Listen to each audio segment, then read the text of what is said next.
बिस्मिल्लाहिर्रहमानिर्रहीम। अस्सलाम वालेकुम मेरे प्यारे दोस्तों, मेरा नाम है लतीफ़। प्रो टीवी यूट्यूब चैनल में खुश आमदीद तमाम देखने और सुनने वालों को। तो मेरे प्यारे दोस्तों, हम आ जाए हैं तरबूज के खेत में। तो लिहाजा तरबूज की कीमतों में जो है बहुत ज़्यादा कमी हो चुकी है। तो लिहाजा जो है पहले जो को लोग काश्त करते हैं तरबूज, वो जो है वो तो मुनाफा जो है उठा लेते हैं। तो लिहाजा जो लोग जो है बाद में जो है तरबूज काश्त करते हैं तो उनको जो है ख़ास मुनाफा नहीं मिलता। तो लिहाजा ये जो है तरबूज का जो है ये खेत है। तो प्यारे दोस्तों, तरबूज की कीमतों में जो है कमी हो चुकी है। तरबूज खाना चाहिए, सेहत के लिए बेहतरीन ग़िज़ा है और अल्लाह तबारक व तआला की जो है बेहतरीन एक नेमत है। तो लिहाजा प्यारे दोस्तों, तरबूज के जो है बहुत ज़्यादा फ़वाइद हैं।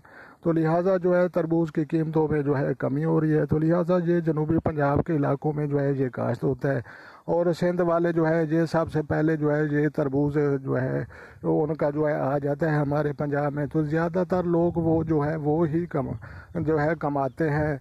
तो लिहाजा प्यारे दोस्तों, ये जो है तरबूज की कीमतों में जो है बेतहाशा जो है मज़ीद कमी होने का जो है इम्कान है। तो लिहाजा जो दोस्त चैनल पर नए हैं चैनल सब्सक्राइब कर लें ताकि मज़ीद इस तरह की जो है अच्छी अच्छी वीडियो सबसे पहले आपको मौसूल हों।